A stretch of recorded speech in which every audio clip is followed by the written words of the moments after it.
Oke, Assalamualaikum warahmatullahi wabarakatuh. Selamat pagi saya ucapkan. Salam Om Swastiastu, Namo Buddhaya, Salam Kebajikan, Rahayu. Perkenalkan, nama saya Muhammad Fauzi dengan NIM 22040301145. Nah, di sini saya akan menjelaskan sedikit tentang tugas akhir saya yang berjudul klasifikasi sentimen, komparasi naive Bayes dan support vector machine atau SVM dengan mata kuliah pemrosesan bahasa alami. Nah, sebelum kita masuk terlalu jauh tentang kode yang akan saya paparkan, nah, saya akan menjelaskan sedikit alur atau enggak flow dalam pemrosesan yang sudah saya lakukan. Yang pertama itu tahap pertama ada load data. Nah, yang kedua pre-processing, yang ketiga vectorization, yang keempat training, yaitu nge-training dari Naive Bayes tersebut dan SVM tersebut. Nah, yang kelima yaitu evaluasi atau enggak evaluation, yang dimana itu mengevaluasi dari hasil training Naive Bayes dan SVM tersebut. Yang keenam visualisasi. Nah, ini sangat penting visualisasi ya dikarenakan pastinya orang-orang yang mau baca itu lebih suka ke visualisasi. Nah, dan tahap terakhir yaitu prediction demo atau enggak dari semua tahapan di atas itu di tahap terakhirnya ada prediksi dari pemrosesan tersebut. Nah, tanpa lama-lama kita masuk ke kodenya terlebih dahulu. Nah, oke, di sini saya sudah menulis kode atau enggak codingan yang sudah saya uh, masukkan di dalam sini. Nah, oke. Yang pertama, yang pastinya kita tidak lupa untuk mengimport library atau enggak menginstal library-library yang dimana itu untuk mensupport kode-kode di barisan bawahnya. Nah, kenapa saya ingin menginstal library Pandas? Nah, dikarenakan pastinya nanti kita akan memvisualisasi data tersebut. Nah, di dalam pemrosesan bahasa alami, itu yang paling penting ada di NLTK, yaitu untuk pemisahan kata. Nah, dalam pengertiannya, NLTK adalah Natural Language Toolkit adalah pustaka Python atau enggak sumber terbuka yang populer untuk pemrosesan bahasa alami atau NLP. Nah, fungsi utamanya yaitu tokenisasi, yaitu memecah teks menjadi kata-kata atau kalimat. Nah, itu sedikit penjelasan tentang NLTK. Nah, selanjutnya yaitu kita langsung masuk ke kelas sentimen. Nah, di sini yaitu kelas untuk melakukan klasifikasi sentimen menggunakan Navier dan SVM. Nah, dan jadi kelas di sini itu untuk mengklasifikasi dari sentimen menggunakan Navier dan SVM. Nah, jika sudah diklasifikasi dari kode di sini, maka kita ada proses tag. Jadi memproses semua tag yang sudah diklasifikasi tersebut. Nah, contohnya processing text lowercase, hapus karakter khusus, tokenisasi atau enggak hapus stop word. Nah, di sini kita akan apa sih yang harus diproses? Nah, yang pertama ada lowercase. Nah, ini kodenya. Yang kedua itu hapus karakter khusus dan angka. Jadi sebelum melakukan sentimen itu kita harus menghapus karakter-karakter khusus. Biar apa ya? Biar tidak mengganggu selama pemrosesan NLP tersebut. Nah, yang ketiga tokenisasi, yang penting. Yang keempat itu hapus stop word. Nah, selanjutnya jika sudah kita melakukan eksekusi di sini, nah, yang paling penting yaitu kita ngeload datanya terlebih dahulu. Datanya apa? Contoh, oh ini tadi udah diinstruksikan jika ada sebuah data, maka harus di lowercase, hapus karakter khusus dan angka, tokenisasi, dan itu hapus stop word. Nah, yang pertama yaitu saya menggenerate data sintaktik untuk demonstrasi. Nah, di sini saya menggenerate beberapa kata yang dimana itu dikali 50 per 500 sampel positif. Nah, selanjutnya ada negatif sampel yaitu sama kurang lebih kita perbandingan dengan yang positif yaitu sekitar dikali 50 sama dengan 500 sampel negatif. Nah, neutral sampel atau enggak sampel yang netral. Nah, ini sebuah 3 sampel yang dimana yang akan dieksekusi buat pengolahan data. Nah, Jika semua sudah dimasukkan dalam atau sudah di-generate di dalam kode tersebut, nah, maka kita akan membuat data frame. Nah, contohnya di teks. Nah, positif sampel ditambah negatif sampel ditambah netral sampel. Nah, kita bikin labelnya. Biar apa? Biar pengeksekusian di bawahnya itu lebih terarah dan enak. Nah, jika sudah, ya kita shuffle datanya. Nah, jika sudah kita shuffle, kita ulang lagi sampai data itu bisa diproses. Nah, di sini ada pemrosesan dan split data. Jika data di sini sudah selesai diproses, maka kita ada pemrosesan dan split data. Maksudnya, jika data di sini sudah dibuat data frame dengan cukup rinci, nah selanjutnya tahapnya itu pemrosesan. Nah, di pemrosesan ini kita akan membuat clean text atau enggak membuat sentimen dengan algoritma Naive Bayes dan SVM tersebut. Nah, sini ada split data, vectorization atau enggak melakukan vektorisasi TF IDF. Nah, selanjutnya yaitu training. Nah, training kedua model. Nah, ini paling penting di dalam komprasi Naive Bayes dan support vektor mesin SVM tersebut atau enggak SVM tersebut itu sangat penting. Nah, kita training di sini. Nah, contoh kita training model. Nah, pertama kita training Naive Bayes. Contoh. Nah, di sini jika sudah di training, dua-duanya udah di training, nah kita tinggal evaluasi. Dari hasil training di sini, apakah ada output yang bisa kita evaluasi? Nah, berhubung di situ kita sudah inputkan data-data tersebut, nah tinggal kita evaluasi.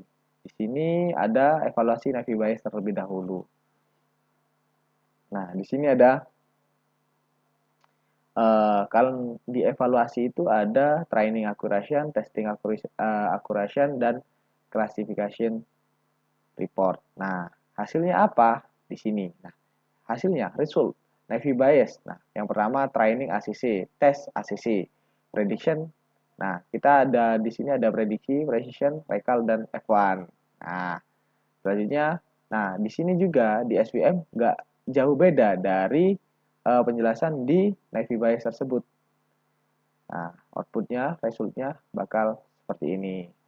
Nah, jika itu masih berulang, kita return lagi. Kita lanjutkan sampai hasil itu benar-benar selesai atau enggak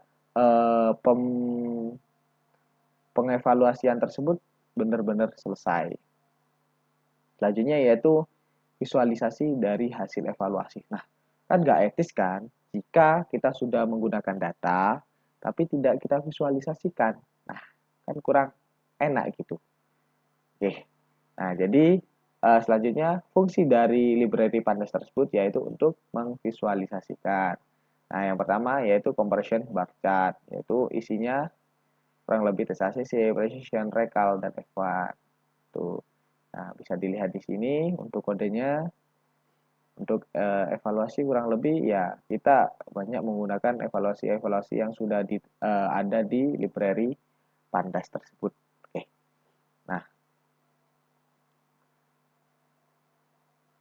Nah, jika sudah selesai, maka kita akan menganalisis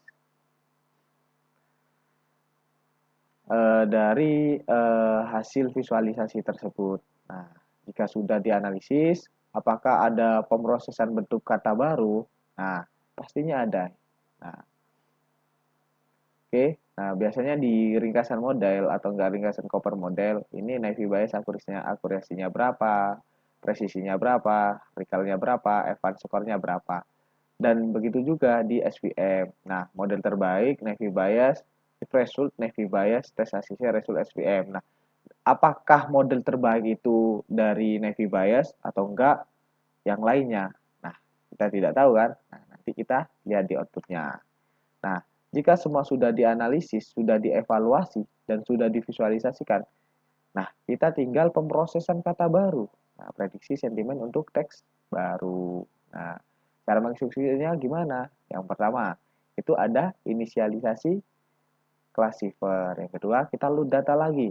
Data yang sudah kita olah itu kita olah lagi untuk membuat sebuah kata baru. Nah, yaitu prepare data, training model kembali, evaluasi model kembali, visualisasi result, dan tes prediksi. Nah, oke, kita langsung ke outputnya.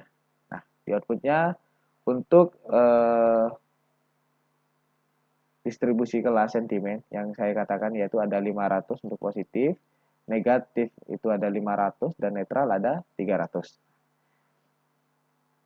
Selanjutnya dari data tersebut kita proses datanya, melakukan vektorisasi TF-IDF. Nah, data split ada 1040 training dan 260 testing. Nah, di training model tersebut ada kita menggunakan Naive Bayes dan SVM. Nah, jika benar-benar sudah selesai, maka akan ada tulisan selesai di eksekusi. Nah, selanjutnya itu ada evaluasi model. Nih, di Naive Bayes kita menggunakan training akurasi tinggi 1000, testing akurasi tinggi 1000. Nah, ini ada classification reportnya. Ada precision, recall, score, dan supportnya. Negatifnya berapa, netralnya berapa, positifnya berapa. Nah, itu sudah ada muncul di output yang sudah kita jalankan ini. Yang kedua ada support vector mesin. Nah, kurang lebih sama dengan Naive Bayes tersebut. Nah, ini saya kecilkan terlebih dahulu. Nah, ini ada visualisasi dari data-data yang sudah kita eksekusi di atas. Nah, di sini ada visualisasi data, kan lebih enak kan untuk visualisasi datanya tersebut. Oke, saya geser sedikit. Nah, setelah kita lihat visualisasi data tersebut, maka kita nyampe di tahap terakhir, yaitu uji prediksi sentimen. Apakah dari pengolahan tersebut ada perbedaan signifikan dari SVM dan Naive Bayes atau enggak sebaliknya? Kita coba cek di sini. Di teks produk sangat bagus dan memuaskan. Ternyata di Naive Bayes itu hasilnya positif. Di prediksi SVM juga hasilnya positif. Jadi nggak ada yang beda. Coba kita yang di komentar negatif. Contoh di teks, kecewa dengan kualitas produk ini.